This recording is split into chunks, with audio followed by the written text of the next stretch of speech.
Hello and welcome to the Silver King's War. I'm Michael Sievers, the writer, producer, and creator of this podcast series about my father's Second World War as a B-26 bombardier. Today we continue in our review of Stanley's War.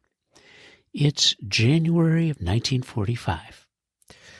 The weather is brutally cold, and our hero, the King, is writing many letters and anxious to receive mail and reporting on what he's enjoying, the goodies that are arriving from the States, including Martha's candies and Ida Mae's homemade chocolate chip cookies. Because of the bitter cold and heavy snow, the King's work in January of 1945 was limited.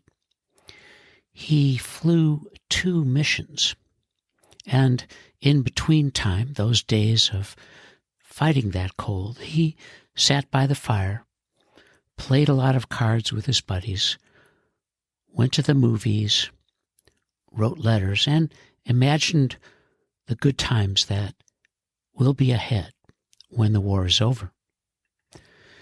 In mid-month, Stanley celebrated his 1-year anniversary of being a second lieutenant in the Air Corps in the Army of the United States. He seems to have some inkling that a promotion is in the offing, but beyond that, he doesn't say anything to his folks. And although January is slow and very cold, our hero is anticipating a busy February, and indeed it will be, and it begins with some very exciting news. As the Silver King's son, following his war over a decade to learn more about what he did and how he lived, included, of course, reading and reviewing hundreds and thousands of pages of reporting and official documents and his letters and photos and the archive that became the basis for the Silver King's War podcast series. Within this deep personal reservoir of resources, one of the proudest documents that I read about and have read over a number of times in these years is the paperwork that explained the Silver King's promotion from second to first lieutenant in early February of 1945. True to form, the Silver King's promotion is 2 pages on formatted line-by-line information, and it begins 597th Bomber Squadron, 397th Bombardment Group, APO 140, U.S. Army, dated 4 February 1945. Subject, Promotion of Officer. 2, Commanding General, 9th Air Force, APO 696, U.S. Army. 1. Under the provisions of AR 605-12, as amended, it is recommended that the named officer be promoted as indicated. Ida Mae. Name, Stanley L. Silverfield. B. Age, 21, Air Corps. C. Second Lieutenant, 15 January 1944. D. Promotion 2, First Lieutenant. E. 19 September 1944 to 4 February 1945, inclusive dates of overseas service in present grade. F. Officer does participate in actual combat. 2. Including time and a half for overseas service, this officer has held his present grade for 13 months and 28 days. He has clearly demonstrated his fitness for the responsibilities and duties of the position and grade for which he is recommended.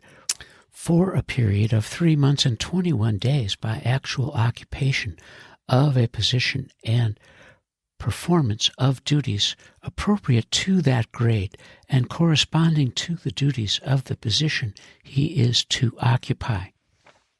3.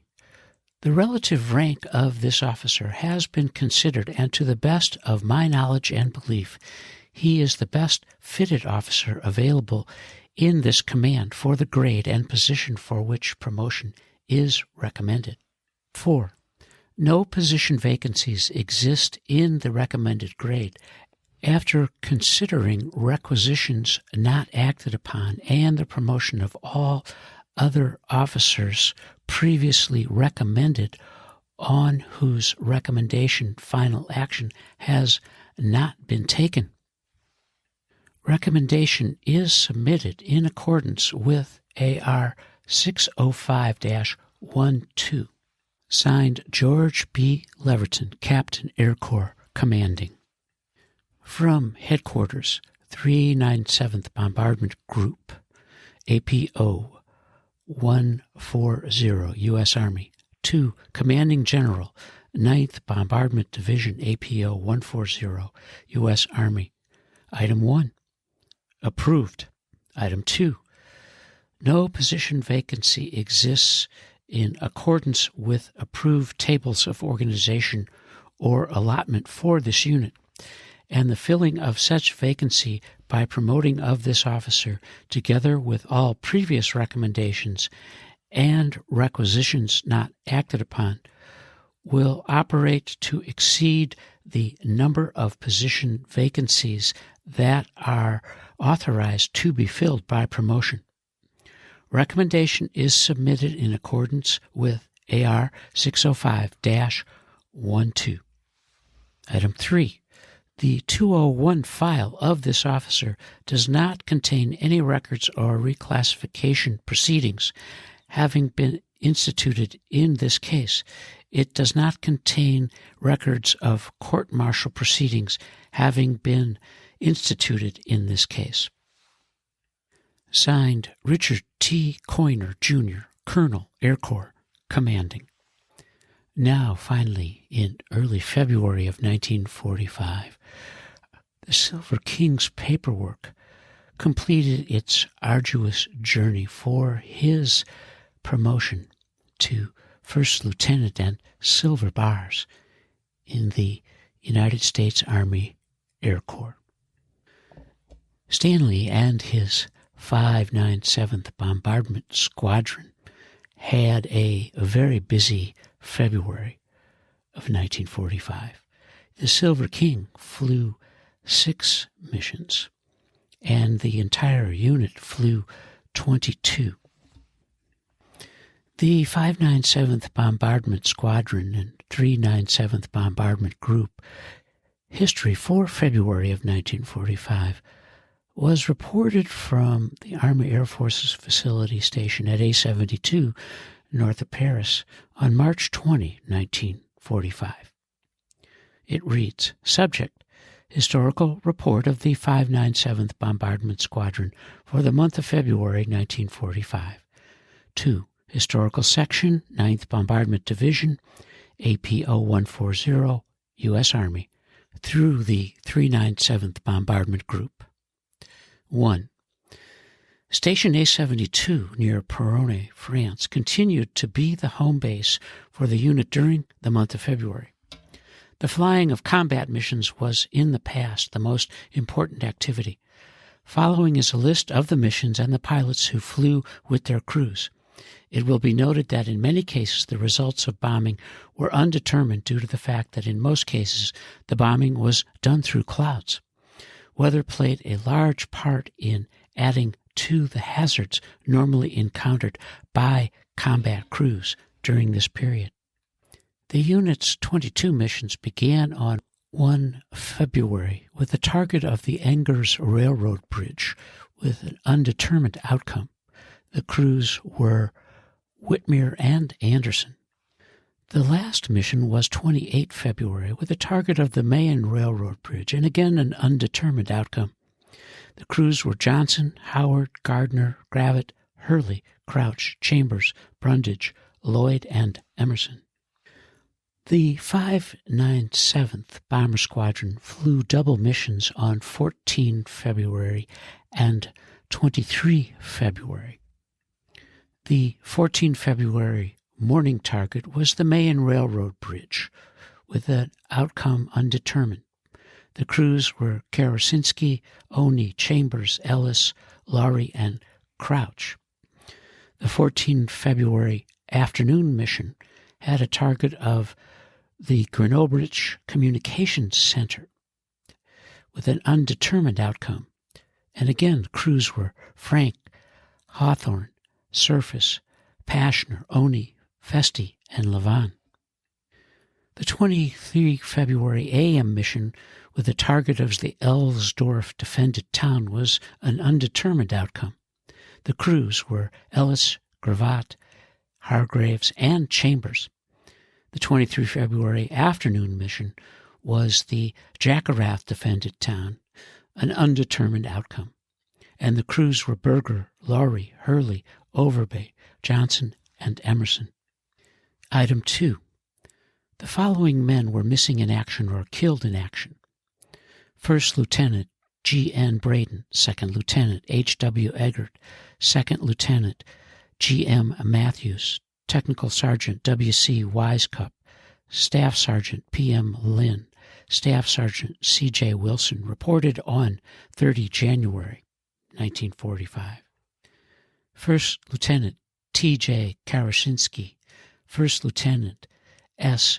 Peraltnik, Second Lieutenant C.J. Folding, Flight Officer B.D. Kemp, Staff Sergeant D.H. Leopold, Staff Sergeant H.V. Roberts, Staff Sergeant O.R. Seaman, reported 15 February 1945.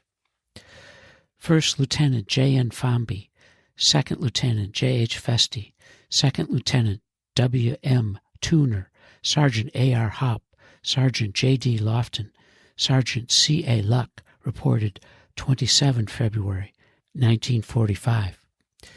This last group was the Silver King's Festi's boys, the men he trained with in the States and crossed the ocean with and began flying with out of A-72 in November of 1944. The report continues. On 24 February, First Lieutenant V.S. Doherty and PFC R.D. Klein and First Lieutenant H.S. Weekly were wounded in action. Item 3. Oak Leaf Clusters and Air Medals were awarded under General Orders Number 20, 9 February 1945 for the 9th Bomber Division. General Orders Number 25, 21 February 1945 for the 9th Bomber Division. General Order Number 24, 27 February 1945 for the 9th Bomber Division. Item 4. 30 enlisted men and 10 officers received promotions. Item 5. On 6 February, Lieutenant Colonel Frank Wood was transferred to Headquarters 397th Bombardment Group, assuming post of Deputy Commander. Major Raymond Berger assumed command of the squadron. Item 6. During the month, 15 officers, 2 flight officers, and 21 enlisted men departed. On 28 February, the total strength was 92 officers and flight officers and 346 enlisted men. Prepared by William A. McCarran, First Lieutenant Air Corps Assistant Intelligence Officer, APO 140, Station A-72. February was a heartbreaking month for our hero, the Silver King. His guys, Festi's boys, went out one day and didn't come home. To contrast that, they were MIA, and at approximately that same time during the month, our hero learned that he was promoted to First Lieutenant to wear the silver bars. As faithful followers of the Silver King, you may remember that all of Festi's boys lived. They were captured and for a brief time were POWs. And the Silver King received letters from both Festi and Fomby just as the war was ending. The Silver King's pilot, Jack H. Festi, was awarded a Prisoner of War Medal for his action during World War II as a member of the Army Air Forces. And this was a medal issued under general orders in the database of records for World War II prisoners of war that was created in 1942. The citation read, First Lieutenant Air Corps Jack H. Festi, ASN 0-711541, United States Army Air Forces, was captured by German forces after he was shot down on or about February 22, 1945, and was held as a prisoner of war until his return to U.S. military control at the end of hostilities in May 1945. Stanley loved his guys, missed them terribly, was quite heartbroken, really upset about what was going on, but of course he couldn't share any of that until the war was over. When he learned that they were alive, he was thrilled. And as February 1945 concludes, we have reached the end of this episode of our review of Stanley's War. And you are listening to the Silver King's War.